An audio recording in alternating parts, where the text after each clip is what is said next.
Madame, Messieurs, c'est un réel plaisir de vous retrouver à ce rendez-vous du Forum des rédactions. Oui, un nouveau rendez-vous avec le nouveau départ, les programmes de la télévision qui, bien sûr, ont changé ou du moins ont été étoffés, j'allais dire.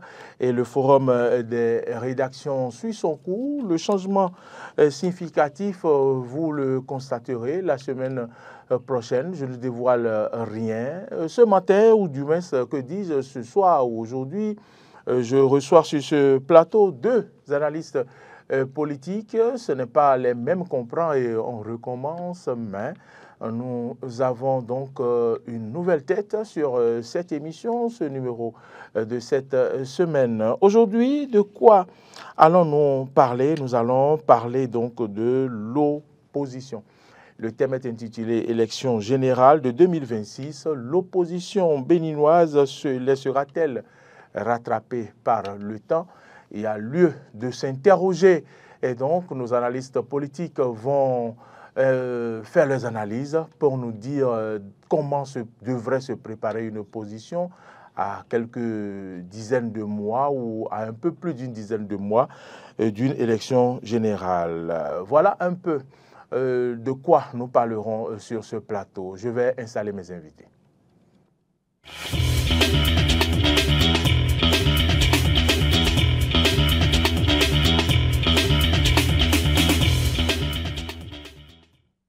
À ma droite, Sergino Lokossou. Sergino Lokossou, bonsoir. Bonsoir Mauril, bonsoir à tous les téléspectateurs qui nous suivent d'ici d'ailleurs. Merci de nous inviter. Merci d'avoir accepté notre invitation. C'est nous. Malgré votre emploi du temps très serré, vous nous avez fait faux bon, de façon involontaire le vendredi dernier où on vous attendait. Oui, ce n'était pas de notre volonté. Bien sûr. Un peu vous ça. êtes journaliste, vous avez une belle plume, il faut le dire. Vous êtes analyste politique. Merci d'être sur ce plateau. En face de vous, un autre journaliste avec une autre plume magique. C'est bien Hugues Hector Zogo. Hugues Hector Zogo, bonsoir.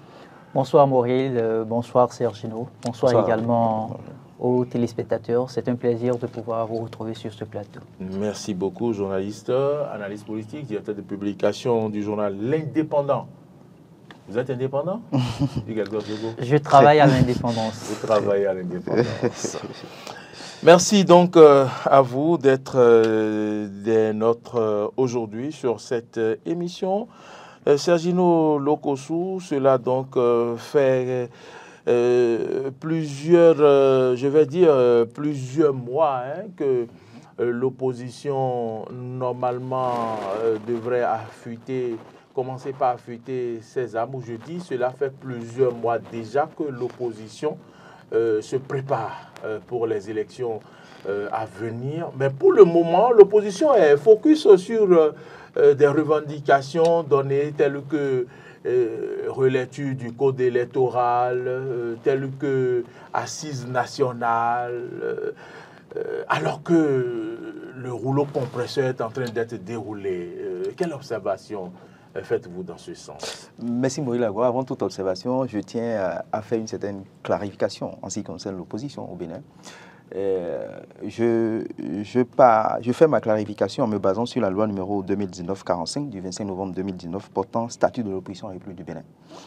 Quand vous prenez les dispositions générales, l'article 3 dit ceci: constitue l'opposition l'ensemble des partis politiques représentés ou non à l'Assemblée nationale qui soutiennent pour l'essentiel des positions différentes de celles du gouvernement et envisagent de construire une alternance politique dans le cadre démocratique. L'appartenance à l'opposition doit faire l'objet d'une déclaration publique. Si je me tiens à cet article de la loi portant statut de l'opposition, je dirais que l'opposition est dans son rôle, c'est-à-dire critiquer les actions du gouvernement. Et donc, ne pas partager forcément les politiques de développement du gouvernement, ils sont dans leur rôle de critique. Et mieux, il y a que parfois nous leur reprochons pour cette opposition qui est représentée au Parlement, notamment les démocrates, qui sont parfois durs dans leur prise de position par rapport à telle loi qui est votée ou qui est en cours d'être votée. Aujourd'hui, on ne peut pas dire que l'opposition en général, où les démocrates en particulier n'affûtent pas leurs armes pour aller à la conquête des élections générales de 2026. On ne peut pas le dire. On peut leur reprocher en tant qu'analyste politique que ce que nous attendons d'eux, on ne le voit pas. C'est-à-dire quoi? Se préparer véritablement, investir le terrain. Ils vont nous dire peut-être qu'ils sont dans une stratégie, qui font leur truc de façon discrète pour que nous ne voyons pas. Mais ce que nous ne voyons pas, ce que nous pouvons peut-être critiquer, c'est qu'ils ne font pas des actions concrètes en dehors de la critique. Une chose est de critiquer, l'autre chose est de proposer. Quand on critique, on propose. Et moi, je suis de ceux-là qui pensent que oui, critique ce qui est fait de mal, mais propose en retour ce qu'on doit faire. Et c'est ce que je reproche souvent dans certaines rédactions où j'ai passé. Quand tu dis que ce que le journaliste a fait n'est pas bon, propose ce qui est bon. Fais une proposition au moins. Mais tout ne suffit pas de critiquer. Donc je pense qu'ils sont peut-être dans leur rôle de critiquer les actions du gouvernement, mais ce qu'on propose, parce que la loi dit quoi? Qu'ils doivent proposer une alternative politique dans le cadre démocratique. Quelle est l'alternative qu'ils sont en train de proposer? Quel est le projet? Parce que nous sommes pratiquement à quelques mois, on va dire, pour ne pas dire une année des élections générales. On doit savoir ce que l'opposition propose. Aujourd'hui, je ne sais pas. Aujourd'hui, moi, je ne connais pas leur projet de société. Je ne sais pas ce qu'ils défendent réellement. Est-ce que l'humain est au cœur de la défense de ses intérêts? Parce que tout le monde, que ce soit les opposants ou les mouvanciers, ils disent qu'ils défendent le peuple. Est-ce que véritablement le peuple est défendu? Ce qu'on reproche au gouvernement, qu'est-ce qu'on propose en retour? C'est ce que moi, en général, c'est ce qu'on peut reprocher. C'est ce qu'on a toujours reproché à l'opposition béninoise depuis 1990 jusqu'à aujourd'hui. Il n'y a pas d'alternative crédible. Et donc, on ne peut pas gagner une élection, on ne peut pas aller à une élection en restant dans la critique. Il faut proposer. Il faut critiquer, oui, mais il faut proposer en retour. Et donc, je pense qu'ils ne proposent pas, selon moi. Ils vont vous dire qu'ils n'ont pas assez de moyens pour leur politique. C'est vrai que les lois telles qu'elles sont votées aujourd'hui, on se dit, n'est pas opposant qui veut, mais qui a la capacité de l'être. Parce qu'il faut respecter les textes de loi. L'autre dira que l'obéissance à la chose qu'on s'est prescrite est liberté. Et donc, il faut respecter les lois de la République. Ne pas dire que les lois sont taillées sur mesure, les lois sont votées pour empêcher les uns d'aller aux élections, alors que ce n'est pas ça en réalité. Il y a que, depuis que le chef de l'État est arrivé au pouvoir en 2016, il a quand même commencé un certain nombre de réformes, notamment au plan politique. Il y a la loi, il y a le système partisan, et qui fait que on avait beaucoup de partis politiques. Aujourd'hui, il y a quand même on a assaini un peu sur ce milieu-là. La politique n'est plus une carrière. Si vous voulez faire la politique, il faut avoir un projet de société. Il faut avoir des éléments probants, des éléments pour quand même demander l'estime du peuple qui doit voter. Donc je pense que les choses ont évolué de 90 à aujourd'hui, je le dis, les réalités ne sont plus les mêmes, les réalités ont changé et les opposants, je pense qu'ils doivent affûter leurs armes, ils doivent investir le terrain. On ne peut pas quand même laisser une seule personne. Parfois, on voit l'ancien président de la République, Thomas Boni-Yahi, qui fait des descentes et qui, bon, parfois, ça émue, tout le monde est derrière, on voit que, bon, est-ce que c'est une stratégie de l'opposition? Je ne sais pas. Mais ce qu'on peut reprocher à l'opposition aujourd'hui, c'est que ils ne posent pas des actes comme cela se doit. Ils critiquent, mais il manque des actes. Parce que quand vous faites un peu le bilan, au compteur, quand ils font le bilan, ils doivent comprendre que oui, ils sont dans la critique. À l'Assemblée nationale, ils sont parfois radicaux sur un certain nombre de choses. Mais derrière ça, il faut proposer, c'est ce qui manque à l'opposition. On va peut-être revenir au cours du débat pour voir est-ce qu'ils ont les conditions sont favorables pour que les opposants puissent véritablement agir sur le terrain politique. Hector Zogo, nous avons vu l'opposition agir dans d'autres pays. Est-ce que l'opposition que nous avons en face est une opposition qui rassure et qui montre véritablement que elle peut donc aller à la conquête du pouvoir en 2026. Comme parti de l'opposition, il y a d'autres, ce n'est pas que les démocrates. Sergino Lokossou a parlé des démocrates représentés à l'Assemblée nationale, mais il y a d'autres partis qui se réclament de l'opposition, comme le MPL, comme le parti FCBE, comme Restaurer l'Espoir. Dites-nous comment l'opposition est organisée. J'ai comme impression quand même que d'autres taxent certains partis de l'opposition comme des partis de l'opposition de la mouvance. On ne comprend pas ce que les gens veulent dire par là. Mais également, on dirait qu'il y a d'autres partis de l'opposition qui sont philosophiques. Vous avez posé une question à double sens. Je vais m'attaquer tout de suite à l'unité de l'opposition, qui pour moi constitue un défi majeur. Quand vous parlez des forces Cori-Point Bénin émergents, quand vous parlez de restaurer l'espoir, quand vous parlez du MPL et quand vous parlez des démocrates, la question qui vient tout de suite à l'esprit, c'est de savoir si cette opposition-là, elle est unie. Et la réalité, c'est tout à fait le contraire. Cette opposition n'est pas du tout unie. Elle n'est pas unie parce qu'elle ne sait pas en réalité elle-même ce que signifie l'opposition. Vous le pensez? Je le pense. Je vais vous donner des éléments simples pour que vous puissiez apprécier avec moi. Allons-y. Quand il est question de se retrouver dans la posture de l'opposition ou de l'opposant, ce que vous avez fondamentalement à faire, c'est de pouvoir travailler à ressortir, par exemple, des critiques par rapport aux différentes actions que le gouvernement mène et sur lesquelles vous n'êtes pas d'accord. Et vous ne le faites pas sans pouvoir être en harmonie avec votre population.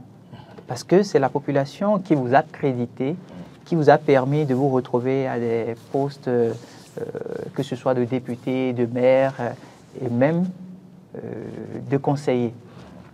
Alors, quand vous êtes arrivé à des instances de prise de décision et que vous avez ce qu'on appelle l'humilité, qui vous permet de réellement défendre la République dans votre posture, il y a un certain nombre de choses que vous ne faites plus. Vous ne vous comportez plus comme un citoyen ordinaire.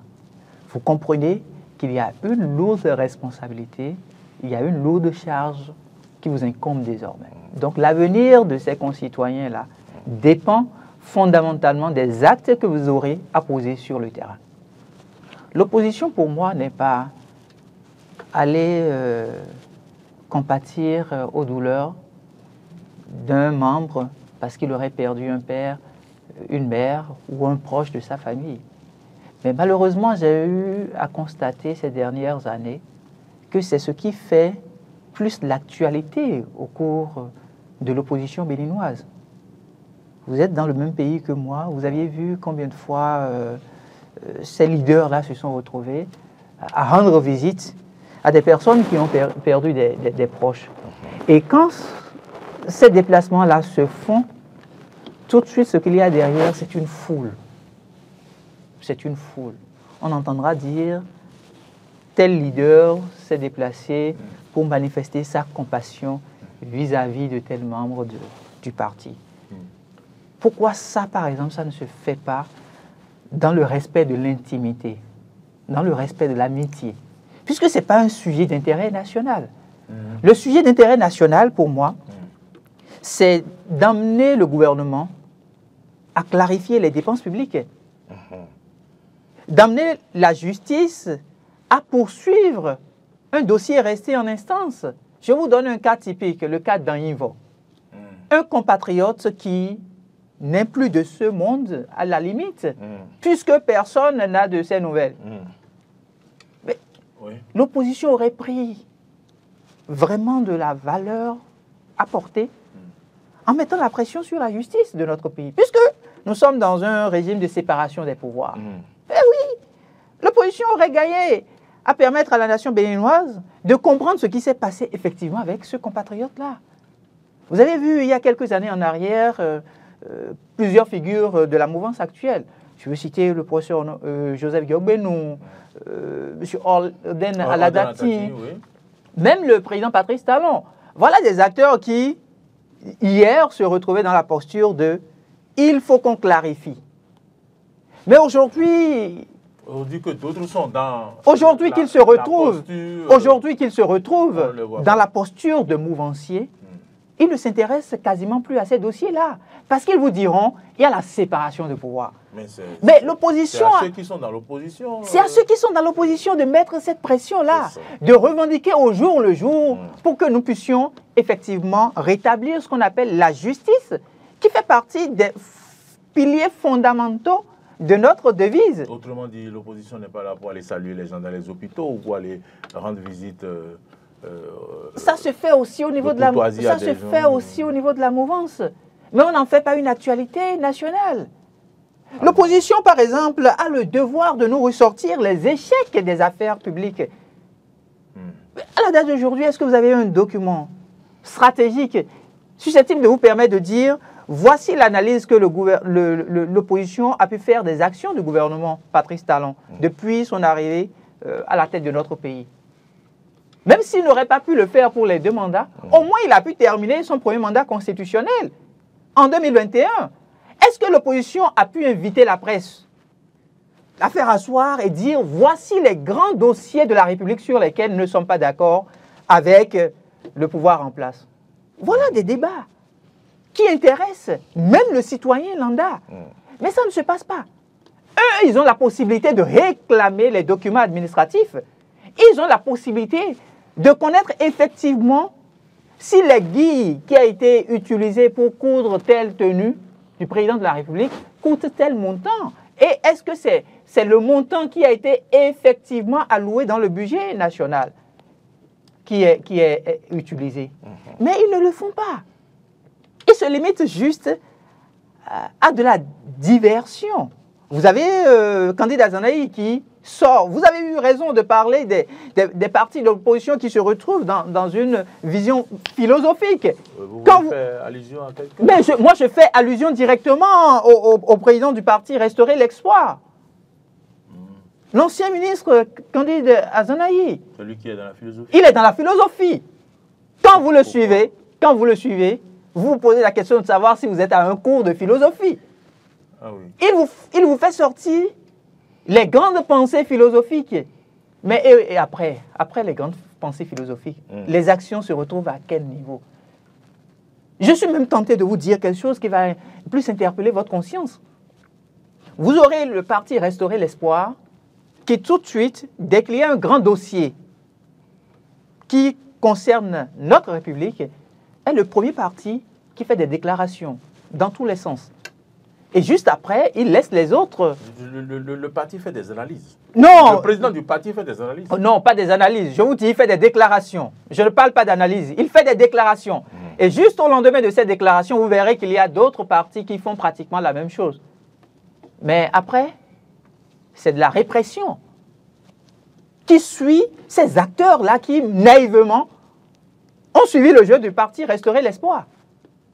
Ah, d'accord. Oui, c'est ce que je voudrais vous dire. Et donc, le parti Restaurer l'Espoir, pour moi, aujourd'hui, c'est le volte-face de l'opposition. Ah bon? C'est le parti écran qui se permet, d'une manière ou d'une autre, de conduire les autres à l'abattoir. Ou de distraire. Je ne dirais pas distraire, mais de les conduire à l'abattoir. Je suis plus fort que la distraction. D'accord. Et donc, l'opposition elle-même n'a pas encore... Donc, c'est une opposition pilote. On peut dire ça. Un parti pilote. C'est un parti stratégique. Pilote pour conduire à l'abattoir. C'est un parti stratégique qui conduit malheureusement les autres partis de l'opposition à la dérive. Vous avez vu que diriez-vous de la FCBE? La FCBE, qui ne connaît pas leur posture. Un parti qui se retrouvait il y a quelques années en arrière avec l'ancien chef de l'État, Boli Yahi, et qui du jour au lendemain a été remis dans les mains de Paul Humpé. Le secrétaire général, le secrétaire exécutif national. Non, notre peuple a une histoire. Quand on parle de Paul Humpé, qui ne le connaît pas. Et il confirme que son parti est un parti de l'opposition. Il a martelé récemment quand certains ont voulu jeter de l'opprobre sur son parti politique. C'est son parti et c'est un parti de l'opposition. Mais ce que je voudrais vous rappeler, c'est ceci. Quand on parle de Paul Humpé, la première chose que les citoyens béninois ou les concitoyens à moi gardent de ce monsieur-là, c'est le scénario qu'il nous a présenté à l'Assemblée nationale. Bon, ça peut arriver. Qu'est-ce qui peut arriver? Ça peut arriver. Quand on veut être... Il était ministre à l'époque, non? Ça peut arriver. Mais qu'est-ce que je veux vous dire par là? Ça peut arriver. Qu'est-ce que je voudrais vous dire? Parfois, on peut perdre Qu'est-ce que je voudrais... sa lucidité. Ça peut arriver. Ah, heureusement que c'est vous qui parlez de lucidité. Ça peut arriver. Ça dépend des préoccupations, des problèmes que vous drainez. C'est pour vous dire que quand on a un parcours du genre, ce n'est pas la personne, idéalement, positionné pour se retrouver à la tête d'un parti comme FCBE. Oui, mais jusque-là, c'est lui qui est là. Il a conduit le parti. Le parti a eu des maires au nord. Le parti est représenté et respecté. Est-ce que vous avez une seule action? Je vous défie de me sortir une seule action concrète que le parti FCBE a pu poser ou a pu avoir depuis que ce monsieur s'est retrouvé à la tête de ce parti. Le parti a eu des maires. Le parti a eu des maires. Je parle d'une action d'engagement citoyen. Une action qui permette aujourd'hui aux Béninois que je suis de dire voilà un parti politique qui effectivement se retrouve dans l'opposition. Voilà un parti qui... Autrement dit, vous ne voyez pas ce parti conquérir le pouvoir en 2026? Ce parti ne constitue, je vais dire... Ça ne vous rassure pas? Aucune menace pour le pouvoir en place. Parce que, c'est-à-dire, il y a... Un parti, c'est pas un jeu. Un parti, c'est pas un jeu. C'est une institution. Ce n'est pas un nom seulement. Non, c'est une institution. C'est des stratégies politiques. C'est des cadres derrière.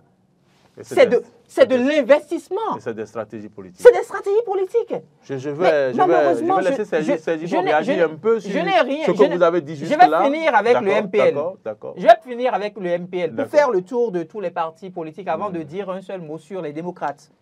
Le MPL, c'est des jeunes. Mais vous n'avez pas vu... Avec à sa tête, M. Tébet. Vous n'avez pas idée de ce que ces jeunes-là constituent, je vais dire... une caisse de résonance.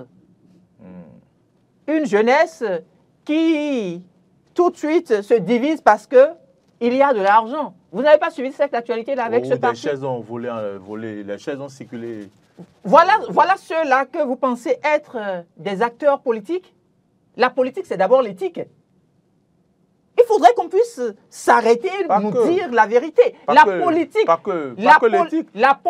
c'est aussi des chaises qui volent. Non. C'est aussi la politique. La politique, c'est l'éthique. La politique, c'est la morale. Ce n'est pas de ces partis-là que nous avons besoin au Bénin. Et qui plus est, c'est des jeunes qui font ça. Et ces jeunes-là, ce sont eux qui crient à tout va. Il faut que les anciens puissent partir.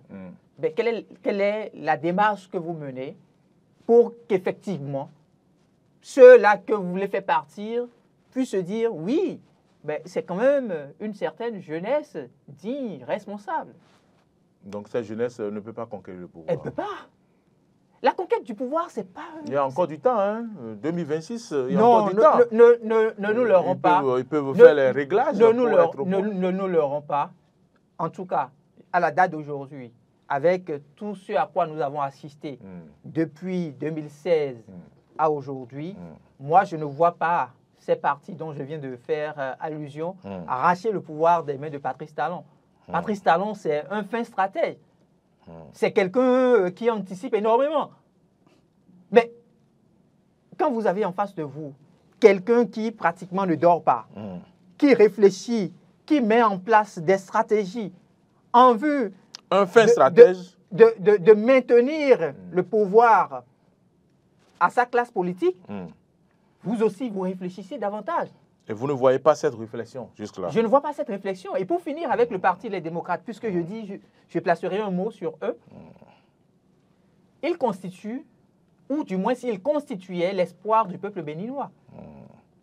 Pour ceux qui souhaitaient que ce ne soit pas les acteurs de la mouvance actuelle qui puissent prendre le pouvoir en 2026, c'était le seul parti qui constituait de façon crédible l'espoir du peuple béninois. Ben, à la date d'aujourd'hui, où est-ce que nous en sommes? Au cours de ce débat, on va revenir sans aucun doute sur des éléments pour comprendre si effectivement ce parti-là est en mesure de faire rêver encore nos populations. Très bien. Vous en avez entendu, hein? Vous en avez entendu. Effectivement. Réaction par rapport à cette vue panoramique mon frère de Hector Zogo. Hugues Hector Zogo. Je pense que bon, il est dans son rôle. Il est, tu vois, chacun a sa façon de voir les choses. Mais ce que moi je tiens à préciser, c'est que le fait de dénoncer des dossiers qui sont pendant devant la justice n'est pas seulement du rôle de l'opposition. Il a dit que en temps, Patrice Talon, Odin Aladati et consorts étaient dans l'opposition, mais ils étaient porteurs de ce que l'affaire d'Anivo doit être clarifiée. Je pense que là où ils sont aujourd'hui, ils sont quand même à un niveau qui leur permet de demander à la justice de clarifier cette affaire, notamment le chef de l'État. Je pense que ces dossiers, ça concerne et mouvanciers et partis d'opposition. Ce qu'on peut reprocher à ces opposants, c'est de ne pas mener une lutte de façon constante. C'est-à-dire quoi? Vous prenez cette affaire, par exemple, affaire d'Anivo. On doit connaître les tenants et les aboutissants de cette affaire-là. Ils ne le font pas. Ils sont, comme il a dit, dans des vétilles, des choses inutiles qui forcément n'arrangent pas le peuple. Parce que quand vous suivez leur discours, c'est qu'ils défendent le peuple béninois. Est-ce que réellement ils défendent le peuple béninois? Parfois, vous avez l'impression qu'ils se mettent en action pour défendre leurs propres intérêts. Il a parlé du parti FCBE, de son responsable. Et en temps, le peuple a reproché qu'il n'était pas véritablement un opposant. Il était un opposant de jour, de nuit, il n'est pas opposant. Et donc, je pense que quand... Il est venu restaurer.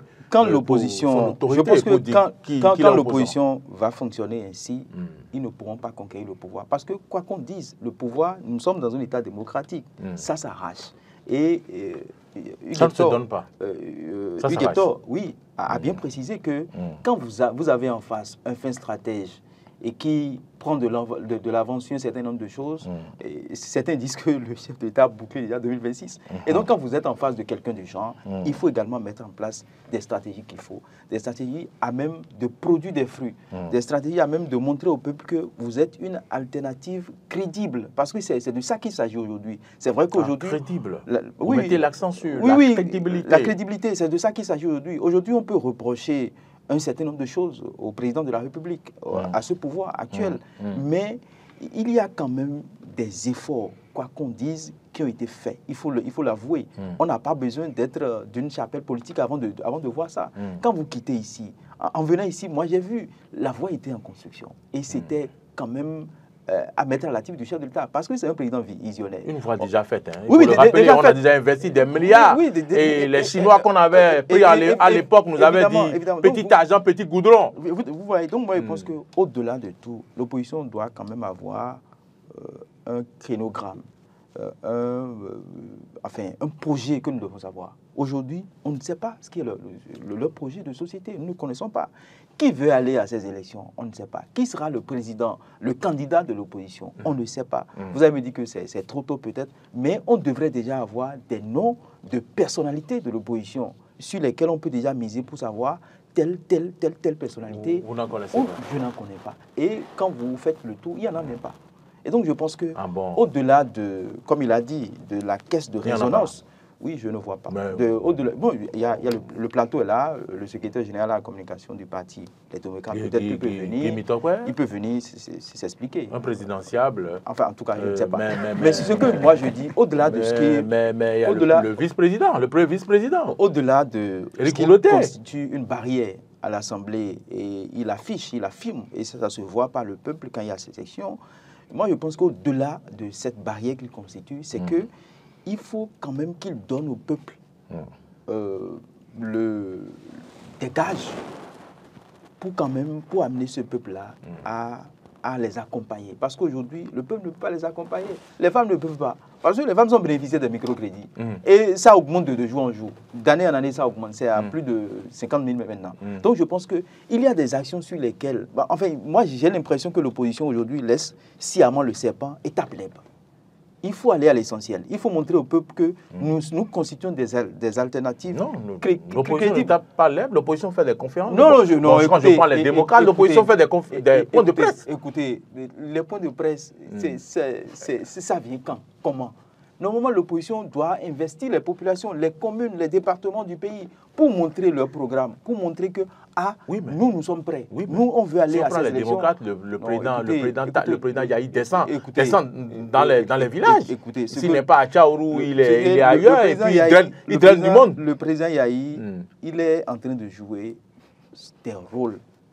Il sait être bosseur quand il le faut, pasteur quand il le faut, chanteur, guitariste quand il le faut. Donc je pense que... Le peuple aime ça. Non, le peuple, oui, ça fait rire. Nous aimons ce qui fait rire. Et comme le ridicule, ne tue pas au Bénin, les populations aiment ça. Un ancien président qui devient pasteur, un ancien président qui chante, qui fait de la musique, c'est intéressant à voir. Mais on ne peut pas quand même ficher ça au niveau de l'opposition pour dire que c'est une action de l'opposition. C'est aussi ça l'opposition. Non, écoutez, l'opposition, on dit, ce que nous disons, c'est quand même important. Oui, mais ce que je dis est aussi important.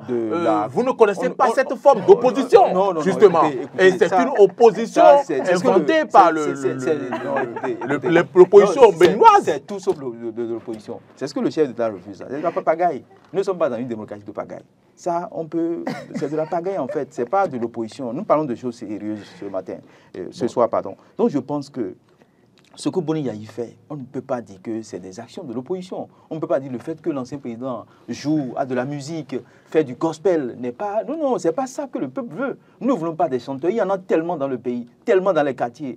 Toutes les rues de Cotonou, il y a des chanteurs, des artistes. Et donc, ce que nous voulons, c'est des alternatives crédibles, des gens à même de nous montrer qu'eux autres, ils sont venus avec des politiques qui puissent permettre aux populations de bien vivre, qui puissent permettre aux journalistes de vivre de leur art. C'est ce que nous voulons en fait. Nous ne voulons pas des gens qui viendront jouer de la musique, qui ne le font pas très bien. Nous ne voulons pas Non, écoutez, c'est pas encore ça de la musique. Nous ne voulons pas des gens qui viennent faire de la comédie, se montrer boxeurs ou c'est pas. Donc ce que nous voulons aujourd'hui, c'est qu'il y ait des alternatives crédibles. Et l'opposition doit jouer son rôle. Son rôle, c'est quoi? C'est de défendre le peuple. Aujourd'hui, on ne constate pas cette défense-là. Il faut que l'opposition puisse travailler. Je ne sais pas s'il manque de courage, je ne sais pas si c'est les moyens qu'ils n'en ont pas, je ne sais pas ce qu'ils ont. Alors qu'il y a quand même une loi qui leur permet de fonctionner comme cela se doit. Et mieux, plus loin, ils bénéficient également de l'aide de l'État. C'est l'argent du contribuable. Et quand vous prenez tout ça, tous ces milliards, il faut quand même montrer aux populations que vous travaillez. Il faut montrer aux populations que sur des aspects précis de la gouvernance en place, vous avez des choses à dire, vous avez des reproches à faire. Et par rapport à tel montant, il y a beaucoup de dossiers qui sont pendants devant la juridiction depuis 2016 jusqu'à aujourd'hui. Quand vous prenez l'affaire de sous qui ont été volés à la DDEGI jusqu'à aujourd'hui, l'intéressé est en prison, enfin les mises en cause sont en prison, mais l'affaire n'évolue pas. On nous parle de plusieurs milliards qui sont partis. Mais l'opposition est où dans tout ça? L'opposition ne dit rien. On ne voit pas ça. Il y a plusieurs cadres qui ont voulu... En prison, dites-vous. Oui, l'intéressé est en prison jusqu'à aujourd'hui. Écoutez, quand vous prenez... Aujourd'hui, on nous dit que... moi, je dis, aujourd'hui, les cadres de ce pouvoir, de ce système-là, il y a beaucoup qui sont en prison.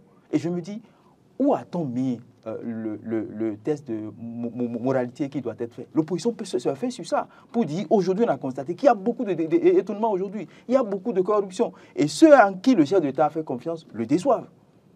Notamment ceux qui sont nommés des directeurs de sociétés, les cadres de l'administration. Il y a beaucoup qui séjournent désormais en prison. Et donc, comment on a fait pour qu'il y ait cela? Comment on a fait pour qu'il y ait cela? C'est vrai que vous allez me dire que quand on constate qu'il y a des disparitions de sommes, les intéressés sont arrêtés. Mais qu'est-ce qu'il faut faire pour ne pas aller là-bas? Donc l'opposition est là. Il y a beaucoup de dossiers qui sont devant les juridictions aujourd'hui. On ne voit pas les opposants. Il y a beaucoup de choses qu'on peut reprocher dans les écoles, les universités. Il y a beaucoup de choses que l'opposition peut faire, mais on ne les voit pas. On les voit seulement quand il y a des situations politiques dans le pays. Ils font des conférences de presse. Et la seule chose que l'opposition défend, c'est Joël Aïvo et Réki Amadougou. Non. Joël Aïvo et Réki Amadougou, c'est ça. Et je pense que ça doit être le projet de société de l'opposition. Il faut sortir les prisonniers politiques, il faut sortir Joël Aïvo. Non, écoutez, on va le faire. Loi d'amnistie, on en est où aujourd'hui? Maintenant, il faut faire la relecture du code électoral. On en est où aujourd'hui? C'est pas ça, c'est pas seulement ça. Mais ils ne vont pas jusqu'au bout, c'est ce que moi je leur reproche. Quand vous luttez, quand vous prenez par exemple libération de Joël Aïvo et de Réki Amadougou, il faut mener des actions. Il ne faut pas seulement faire des barrières, il faut mener le lobbying. Parce que le pouvoir qui est là, qu'est-ce qu'il faut faire pour avoir une réponse, satisfaction de vos réclamations? Mais ils font de lobbying. Oui, écoutez, parfois, moi je dis... Le chef du parti est allé plusieurs fois en audience chez le président parti. Je ne refuse pas. Moi je dis la libération de Réki Amadougou et du professeur Joël Aïvo, c'est politique. Et les problèmes politiques, pour des problèmes politiques, il faut des solutions politiques, à mon avis. Et pour avoir des solutions politiques, ce n'est pas de taper à l'Assemblée nationale, ce n'est pas de criailler, montrer qu'on est des opposants farouches. Non, parfois, il faut faire des concessions, comme on le dit, pour pouvoir avoir gain de cause. Aujourd'hui, nuitamment. Écoutez, ils ont l'habitude de le faire. Ce n'est pas à moi de leur dire d'aller cycler nuitamment, ils savent le faire. On sait comment ils sont en opposition, on sait comment ils font l'opposition, on sait comment ils fonctionnent dans l'opposition. Et donc, je pense qu'aujourd'hui, ce qui est important, si vous êtes opposant, jouez convenablement votre rôle. Si vous ne voulez pas jouer votre rôle, laissez la politique. Oui, aujourd'hui. Débarrasser le plancher. Oui, et tranquillement, parce qu'on ne voit pas d'alternative crédible. Ils ne proposent pas, ils critiquent, mais ils ne proposent pas. Moi, je veux que l'opposition propose. Je veux que, bon, quand que vous leur donnez vous ouvrez vos antennes pour qu'ils viennent proposer des choses. Ils vont payer cher, hein? Combien? Écoutez, même s'ils doivent payer cher, on sait que si vous entendez sur la chose et le prix, ils vont le faire. Ils vont le faire. Parce que ce qu'ils défendent, je pense que c'est vraiment important. Ce qu'ils sont en train de faire est vraiment important. Et pour ce qui est important, vous voulez attirer l'attention du peuple sur un certain nombre de choses, ce n'est pas la somme, la modique somme qu'ils vont. Ils ne vont pas payer des dizaines de millions, je ne pense pas. Non, je ne pense pas du tout. Donc, je pense que la modique somme, ce qu'ils doivent payer pour pouvoir le faire, pour montrer au peuple que ça ne va pas, parce que l'État leur donne les moyens de le faire. Nous, on n'a pas ces moyens-là. L'État leur donne les moyens de le faire et ils sont assez à l'information aussi. Ils ont accès à l'information aussi. Je pense que c'est important. Ils n'ont qu'à jouer leur rôle pour montrer que véritablement, ils sont de véritables opposants, pas les opposants que nous voyons là. Hector Zogo, considérant le code électoral, certains partis de la mouvance ont commencé déjà, ils n'ont pas attendu, hein, ils ont commencé par signer déjà des accords de gouvernance. On l'a vu la semaine dernière avec le Bloc républicain, l'UP Le Renouveau. Pendant ce temps, l'opposition, c'est comme si ça dort, le temps passe. Est-ce que l'opposition ne ferait pas mieux de déployer une stratégie payante, gagnante? Et tous ces partis-là, pourquoi ne pas se mettre ensemble? Est-ce que ça vous taraude l'esprit? Oui, ce sur quoi ils doivent se mettre ensemble, ils ne le savent pas. Pour que nous puissions nous mettre ensemble et revendiquer quelque chose, c'est parce que forcément, nous attendons quelque chose en retour. Avoir le pouvoir en 2026. Mais ils n'y croient pas. Les gens n'y croient pas, eux-mêmes ils n'y croient pas. Ils ne croient pas qu'ils peuvent arracher le pouvoir à Patrice Talon. Vous avez pratiquement 4 partis politiques. Vous croyez qu'ils peuvent y arriver s'ils se mettent ensemble? Mais tels qu'ils sont là, ils ne peuvent pas y arriver. Vous avez MPL, vous avez FCBE, vous avez Restaurer l'Espoir, vous avez les démocrates. Ça ne suffit pas, il reste un autre parti. Je me limite même à ça. Il reste un autre parti, hein, du doyen. Mais du doyen, je vais me rappeler. Si je leur ajoutais une dizaine de partis aujourd'hui, en l'état, tels qu'ils ont fonctionné de 2016. Vous ne savez pas le parti dont je parle là? Tels qu'ils ont fonctionné de 2016 à aujourd'hui, même si je leur ajoutais une dizaine de partis, ils ne vont pas se retrouver à arracher le pouvoir à Patrice Talon. C'est des données statistiques. Ce n'est pas de la magie. Ça ne s'invente pas à arracher le pouvoir. C'est du travail qu'il s'agit. Vous n'êtes pas en harmonie avec votre population, avec votre peuple. Comment est-ce que vous parvenez? J'ai l'impression que vous ne suivez pas un peu la psychologie des Béninois. Non, je ne suis pas. Dites-moi. À la veille des élections de 2019, quand on partait pour les législatives, vous aviez vu comment est-ce que le peuple béninois a décrié la mouvance politique? Le pouvoir pour les élections législatives, le peuple le voulait en majorité pour les partis, les démocrates. Mais vous auriez dû constater qu'à un moment donné, ils se sont retrouvés dans une certaine lenteur, ils se sont retrouvés à discuter des non-lieux. Et puis, dans ça, ayant en face un homme assez futé, il leur a damé le pignon. Conséquence, vous voyez le nombre qu'ils font à l'Assemblée nationale.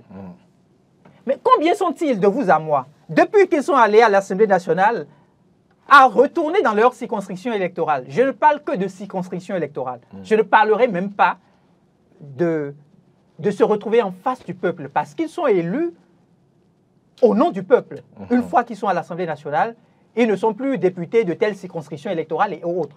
Mais je me permets de dire quand même Combien sont-ils à retourner dans leur circonscription électorale, la base politique qui les a fait élire, pour dire, nous, voici ce que nous avons proposé au pouvoir en place. Mais voici l'attitude que le chef de l'État, Patrice Talon, a adoptée. Voici l'attitude que nos pères, députés de la mouvance, ont adoptée. Mais ils sont allés saluer Amoussou Bruno.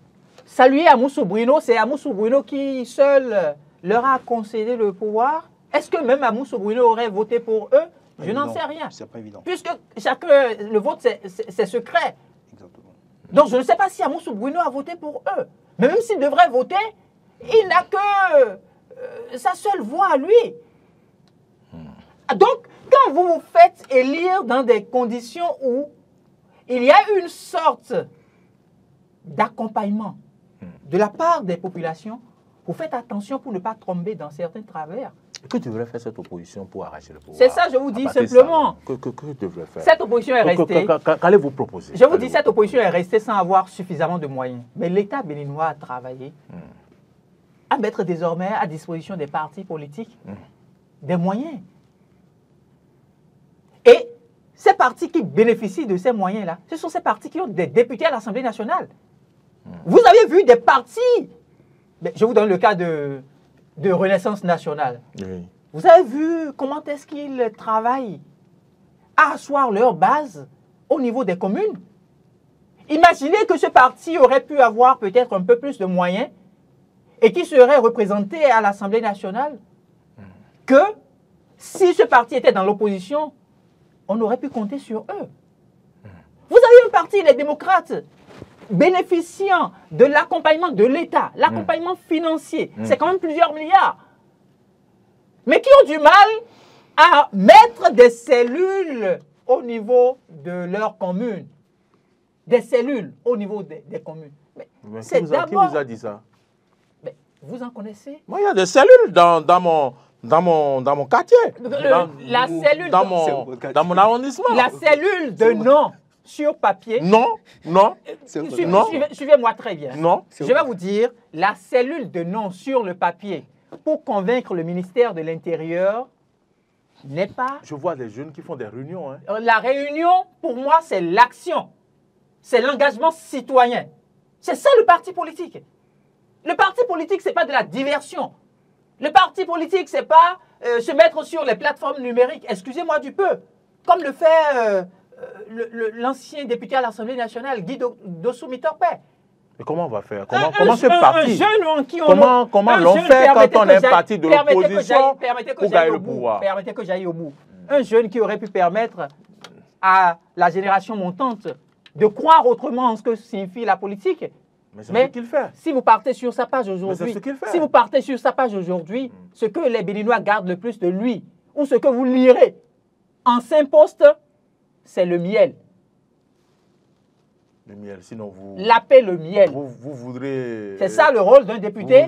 C'est ça le rôle d'un député porte-parole. Qu'il lappe du fiel. C'est ça le rôle d'un député porte-parole d'un parti de l'opposition. Vous voulez qu'il lappe du fiel? Mais dites-moi, de vous à moi, on a mieux à faire. Lorsqu'on fait la politique, nous avons mieux à faire. Lorsqu'on fait la politique, c'est pour le mieux-être. Donc vous voulez dire autrement. Mais c'est ce qu'on observe. Vous voulez dire alors autrement que cette expression, la paix du miel qu'il met dans ses postes pratiquement à la fin chaque fois, c'est pour dire qu'il est en train de vivre meilleures conditions que les concitoyens que vous et moi sommes. Ce n'est pas le cas pour le moment. C'est pas bien. Et comment gagner alors? Comment conquérir alors le pouvoir? Pour conquérir le pouvoir. Dans le cas d'espèce, en ce qui concerne le Bénin, avec un président qui en a de la tête et qui a de l'avance, comment conquérir le pouvoir? Il faut agir. Les populations sont prêtes et n'attendent que l'opposition. Les populations sont prêtes. Parce que quand on se retrouve dans un pays de réforme, ce n'est pas n'importe qui entreprend des réformes et qui les réussit. Quoi qu'on dise, Patrice Talon a réussi plusieurs réformes dans ce pays. Vous avez vu un exemple très simple. Comment est-ce qu'il est parvenu à délocaliser le camp Guézo de Cotonou sans trompette ni tambour pour Alada? Vous avez vu le camp militaire qui a été construit juste en face du marché passé? Voilà des stratégies qu'on met en place pour préserver la sécurité pendant la période des campagnes, pendant la période des élections. Parce que si vous vous hasardez à vous retrouver dans la rue, à vouloir faire de n'importe quoi, mais attendez, nous sommes dans une république. Et donc, on met en place des stratégies pour permettre à ces hommes et à ces femmes qui quittent leur foyer pendant la période de campagne, pendant la période des élections qui constitue une période très sensible, on met en place des infrastructures dignes du nom. Mais je suis par exemple un officier de l'armée. Je me retrouve dans une maison, des chambres climatisées, alors qu'au camp, j'ai pratiquement un lit qui ne dit pas son nom. Nos hommes qui se retrouvent à défendre l'intérêt supérieur de la nation, ils méritent mieux. Et voilà aujourd'hui des actions stratégiques que le président Patrice Talon a pu mettre en place. Qui va mener ces actions mèneront l'opposition fait le pouvoir en 2026 ou bien l'opposition fait quoi dans ce cas? Il ne sera plus libre en 2026. Non, mais le président... quand je dis c'est pour prendre le pouvoir, c'est pour son camp, je veux dire. Mais quand on gagne le pouvoir, on ne gagne pas le pouvoir pour le remettre dans les mains de l'opposition. On gagne le pouvoir pour le conserver. Et que fera l'opposition? Vous n'avez pas juste la réponse. Mais je vous ai répondu. Je ne suis pas satisfait. La réponse, elle est toute simple. Il faut que l'opposition puisse agir. Je vous donne un exemple très simple. L'opposition qui revendique les assises. Agir, c'est quoi? C'est se mettre ensemble, c'est signer des accords de gouvernance. Je vous donne un exemple très simple. L'opposition qui réclame les assises nationales. Ça coûte quoi à l'opposition d'organiser des assises nationales? Les assises nationales. Sans la mouvance? Mais attendez, vous appelez la mouvance? Ils ont organisé la conférence épiscopale du Bénin a pris l'initiative d'organiser quelque chose à Cotonou. Ils ont invité la mouvance. Est-ce que la mouvance est représentée? Vous avez dit la conférence épiscopale a organisé. La mouvance n'a pas été présente. D'accord? Le peuple a constaté. Donc si l'opposition organise laissez-moi finir. La conférence épiscopale a organisé. L'opposition et la mouvance a boycotté, puisqu'elle ne s'est pas fait représenter. D'accord? Le peuple a constaté, n'est-ce pas? Qui élit? C'est le peuple. Que l'opposition organise les assises nationales. Si les populations revendiquent des assises nationales et que l'opposition trouve que c'est ce qu'il faut aujourd'hui pour notre pays, en vue de préserver la paix, que l'opposition organise des assises nationales. Mais l'opposition n'est pas au pouvoir. Mais est-ce que c'est forcément ceux qui sont au pouvoir qui organisent des travaux scientifiques? La conférence nationale n'a pas été organisée quand même par le pouvoir en place. Ils ont peur. L'opposition a peur peut-être. L'opposition a peur parce qu'elle ne croit pas en ce qu'elle peut arracher le pouvoir des mains de Patrice Talon en 2026. Il faut qu'elle se mette au travail. Dans 3 minutes, nous avons fini l'émission. Ce que je vais vous dire concrètement, pour finir, à la date d'aujourd'hui, je n'ai pas une opposition au Bénin.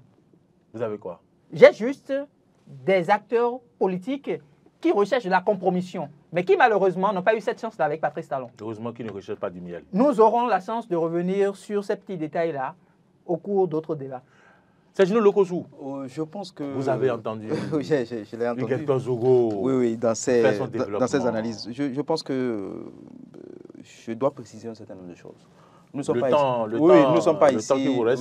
Je veux inviter nos amis de l'opposition, enfin, à comprendre que... 4 minutes. Oui, à comprendre que... Je peux lui en donner 3. Je prends la dernière, c'est ça? Non, la dernière, c'est moi qui prends. Attendez, lui dire alors. À comprendre qu'ils comprennent que nous ne sommes pas en train de faire un procès. Ce que nous leur reprochons, c'est leur inaction. Nous voudrions qu'ils travaillent davantage si vraiment ils veulent changer, inverser les choses en 2026, qu'ils travaillent davantage à inverser la tendance en 2026. S'ils ne le font pas, la tendance ne sera pas renversée. Donc, ils feront encore de l'opposition pendant des années. Je pense que ce qu'on reproche à l'opposition, c'est vrai, ils ne réagissent pas comme cela se doit, ils n'utilisent pas la bonne stratégie, mais peut-être qu'ils n'ont pas les moyens de leur politique aussi. Il faut l'avouer. C'est vrai que peut-être qu'ils n'ont pas les moyens parce que oui, pour être vraiment opposant à un régime comme celui du président Patrice Talon, il faut les moyens humains, les moyens financiers également. Et les moyens techniques aussi. Qui leur a demandé de se déclarer de l'opposition? Si c'est ça qu'ils aillent à la mouvance? Non, écoutez... Qui leur a demandé de se déclarer de l'opposition? Tout le monde ne peut pas être de la mouvance. Tout le monde ne peut pas être de la mouvance. Si la loi est votée, c'est que des gens ont la capacité de jouer ce rôle-là. Et maintenant, on constate que dans cette volonté affichée qu'ils ont de jouer ce rôle, il y a quand même des failles. Et donc, nous les invitons à corriger ces failles. Nous ne sommes pas là pour leur faire le procès. Ce n'est pas un procès. Qu'ils ne croient pas que nous sommes en train de leur faire un procès. Non, on n'a même pas les ressources, les outils pour pouvoir leur faire ce procès-là. Ce qu'on leur demande, c'est de travailler à conquérir, à grimper dans l'estime du peuple pour 2026. Parce que 2026 n'est plus loin. 2026, c'est déjà à côté. Et donc, qu'ils investissent le terrain, les 77 communes et les 12 départements pour quand même montrer de quoi ils sont capables, pour contrer ce que la mouvance est en train de faire, montrer les failles également de la mouvance. C'est leur rôle, les failles de la gouvernance, et profiter de ces failles-là pour grimper dans l'estime du peuple. C'est ce qu'on va leur souhaiter. C'est tout le mal qu'on va leur souhaiter. On leur souhaite du courage et que ce n'est pas facile de faire de la politique, enfin, sous ce régime. Vous confirmez que c'est votre mot de la fin? Oui, je confirme. Je confirme que c'est mon dernier mot sur ce plateau. Donc, qu'est-ce qui vous fait rire souvent quand je fais mes... Peut-être la manière de poser la question, ça fait rire. C'est un peu ironique aussi, il faut le dire. Donc je pense que nos amis de l'opposition, on les invite à quand même revoir leur stratégie, à revoir leur façon de faire pour quand même grimper dans l'estime. De ne pas se concentrer seulement à Cotonou, sur les chaînes de radio et de télévision, mais d'aller au-delà de Cotonou, à Boïkan, à Abomey, à Koklo-Fenta, à Fosso-Ogba, à Totonde, à Lindjinde, dans toutes les contrées du pays pour pouvoir montrer de quoi ils ne sont pas capables. Pourquoi vous riez, M. Maurice? Vous ne connaissez pas le Bénin? J'avais entendu parler. Ah, ça existe. À Mounion, à Djidja aussi, et un peu partout dans le Dessous et dans les collines. Hector Zogo, 30 secondes. Oui, fondamentalement, moi, je n'ai pas reçu mission de caresser l'opposition. Quand il s'agit de la mouvance, je ne le fais pas. Donc, je me dis, c'est eux-mêmes qui se sont déclarés opposants. Du moment où vous vous déclarez opposant, vous vous donnez les moyens, ou soit vous avez cru en vos moyens. Ils ont quand même des leaders économiques qui se retrouvent à l'étranger. Rodriguez est un acteur de l'opposition. C'est quand même quelqu'un qui a plusieurs milliards et qui peut effectivement les mettre à leur disposition si effectivement... Où l'argent va rentrer dans le pays? Je ne sais pas. De toutes les façons, ils savent comment ils arrivent à gagner leur argent.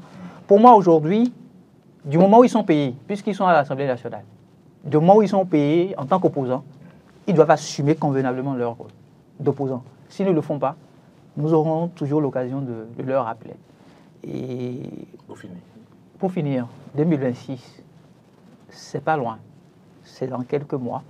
Mais tel que ça se passe là, j'ai peur pour cette opposition parce qu'elle n'est pas encore prête à arracher le pouvoir. Merci. Hector Zogo. C'est moi qui vous remercie. Vous étiez dans ce studio pour faire vos analyses par rapport au thème du jour, élection générale de 2026. L'opposition se laissera-t-elle rattraper par le temps? Le débat a été donc conduit. Hugues Hector Zogo a répondu à nos questions. Il a fait ses analyses. Merci d'être venu.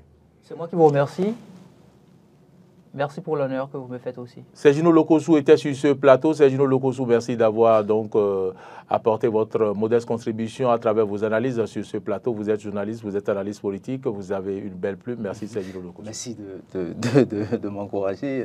C'est moi qui vous remercie pour l'honneur que vous me faites en m'invitant sur ce plateau. Je pense que je suis un petit qui s'est lavé les mains. Et quand vous savez laver les mains, vous mangez avec les grands. Et donc, je suis content d'être avec vous. La rediffusion de cette émission, c'est samedi, à partir de 10h très précise.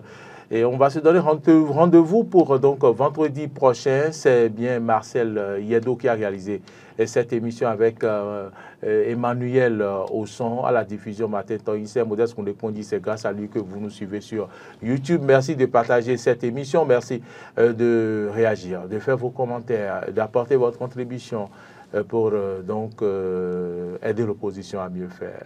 Merci de nous avoir suivis. Bon week-end à toutes et à tous.